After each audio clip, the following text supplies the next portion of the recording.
இன்னைக்கு நம்ம பார்க்க போற படம் என்னன்னா, தனுஷ் எழுதி, இயக்கி, நடிச்சு இன்னைக்கு ரிலீஸ் ஆகியிருக்கிற இட்லி கடை. ரொம்ப வருஷம் கழிச்சு ஒரு கிராமத்து படம், அதுவும் பாரதி ராஜா ஸ்டைல்ல கொடுத்துருக்காரு. இது எப்படி கொண்டு வந்தாரு, என்னென்ன பண்ணாரு அப்படிங்கிறத நீங்க படத்தை பார்த்து தெரிஞ்சுக்கோங்க. தயவு செய்து இந்த படத்தை வெளிநாட்டில் இருக்கிறவங்க இங்கிருந்து போய் வேலை செஞ்சிட்டு இருக்கவங்க பார்த்தீங்கன்னா, இருக்கிற வேலையெல்லாம் அப்படியே விட்டுட்டு, எனக்கு காசும் வேணாம், பணமும் வேண்டாம், நான் ஊரில் எங்கள் அப்பா அம்மாவோட இருந்தால் போதும் அப்படிங்கிற ஒரு நினப்பு உங்களுக்கு வந்துடும். அதனால் மனசை திடமாக்கிட்டு தான் நீங்கள் வெளிநாட்டில் வேலையில் இருக்கிறவங்க பார்க்கணும். ரொம்ப வருஷம் கழித்து பாரதி ராஜா எடுத்தால் எப்படி இருக்கும்? அவர் தான் கிராமத்து படம்லாம் எடுப்பார்.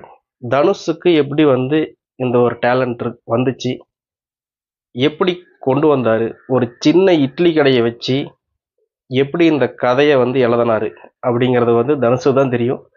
அழகாக வந்திருக்குது, அற்புதமான படம். குடும்பமாக தயவு செய்து தனியாக போயிடாதீங்க, குடும்பத்தோடு போங்க.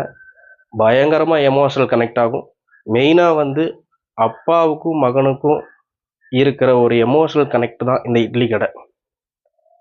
ஒரு கிராமத்தில் சின்ன இட்லி கடை, இதை வச்சு எப்படி கதை எழுதினாரு?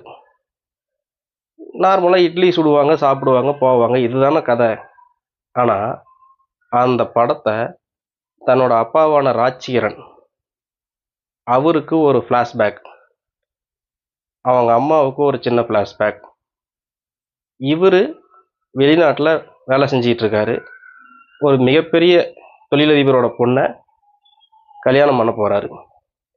இந்த டைமில் இருக்கும்போது அப்பாவை என் கல்யாணத்துக்கு வாங்கன்னு கூப்பிட்றாரு. என்னாலாம் ஃப்ளைட் ஏறி வர முடியாது அப்படின்னு சொல்லிடுறாரு. திடீர்னு கல்யாணம் நாளைக்கு இருக்குதுன்னா இன்றைக்கி ஒரு ஃபோன் வருது, அப்பா தவறிட்டாங்க அப்படின்னு அவங்க அம்மா சொல்கிறாங்க. இவரும் ஃப்ளைட் ஏறி போயிடுறாரு. அதுக்கப்புறம் திரும்பி வந்தாரா, அந்த பொண்ணையை கல்யாணம் பண்ணாரா அப்படிங்கிறது தான் இந்த மொத்த படத்தோட கதை. கதை என்னமோ அதாவது சின்ன கதை தான். அவங்க எடுத்த விதம் அப்படியே நம்மளை கொண்டு போய் கிராமத்தில் உட்கார வச்சிருச்சு. படம் பார்த்த மொத்த நேரமுமே நம்ம சிட்டியில் இருக்கிற மாதிரி ஒரு ஃபீலே இருக்காது. ஒரு கிராமத்துக்குள்ளே நீங்கள் எப்படி இருப்பீங்க, அந்த கிராமத்தோட பழக்க வழக்கம், அந்த ஊர் ஜனங்க, அவங்களோட உங்ககிட்ட அவங்க எப்படி பழகுறாங்க, இதெல்லாமே ஒரு கோர்வையாக பண்ணி அவர் கொண்டு வந்திருக்கிற விதம் எக்ஸ்ட்ராடினரியாக இருந்துச்சு. தனுஷை அடுத்த பாரதி ராஜான்னு தான் சொல்லணும். தனுஷ் நல்லா நடிப்பார், அது உங்களுக்கு எல்லாத்துக்குமே தெரியும். ஆனால் இந்த படத்து மூலமாக நல்ல ஒரு தலை சிறந்த டைரக்டர்னு நிரூபிச்சிருக்கிறாரு. அவரை பிடிக்காதவங்க கூட இந்த படத்தை பார்த்தா பயங்கரமாக கொண்டாடுவாங்க. ஸோ அந்தளவுக்கு ஒரு அற்புதமான நடிப்பு, அற்புதமான எழுத்து. இப்போது படத்தோட பிரச்சனைகள் அப்படிங்கும்போது படத்துக்கு எந்த பிரச்சனையும் கிடையாது, எல்லாமே பாசிட்டிவாக தான் இருக்குது. ரொம்ப அழுகாதவங்க, அதாவது அழுகவே வராதவங்க கூட இந்த படத்தை பார்த்தா 2 சொட்டு கண்ணு தண்ணி வரும். அந்த அளவுக்கு படத்துக்குள்ள உள்ளே போயிடுவீங்க நீங்கள். ஸோ இந்த படம் மிகப்பெரிய பிளாக் பஸ்டர், அதில் மாற்றமே கிடையாது.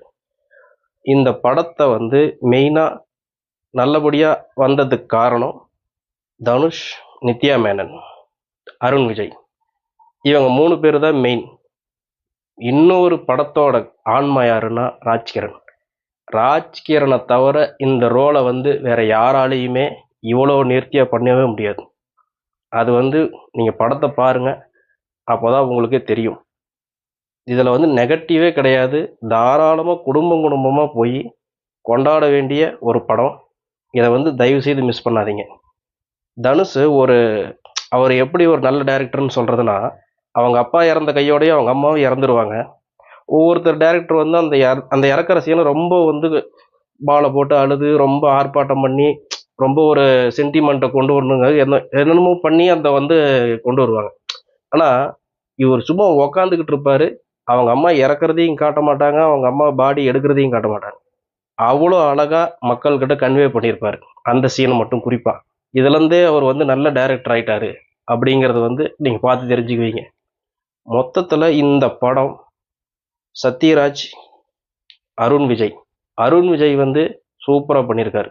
சத்யராஜ் ஒரு பணக்கார அப்பா எப்படி இருப்பாங்க, எல்லா பணக்கார அப்பாவுமே தன்னோட மகனை அவன் சொல்கிறது எல்லாமே கேட்டு ரொம்ப செல்லம் கொடுத்து வளர்த்து எப்படி கெடுத்து, அதாவது அந்த பையன் வந்து என்ன பண்ணாலுமே சரி சரின்ட்டு போகிற அப்பாங்க இருக்கிறாங்கல்ல, அவங்க வந்து இந்த படத்தை பார்த்து தன்னோட பையனை வந்து திருத்துறதுக்கு கூட நல்ல ஒரு வாய்ப்பாக கூட இருக்கும்.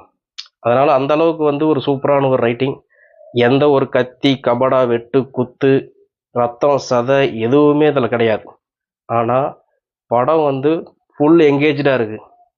நல்லா தாராளமாக குடும்பத்தோட குழந்தைகள் எல்லாருமே போய் பார்க்கலாம். அருமையான படம். தனுஷ் வந்து மேலும் மேலும் வெற்றி பெற நான் வந்து வாழ்த்துறேன்.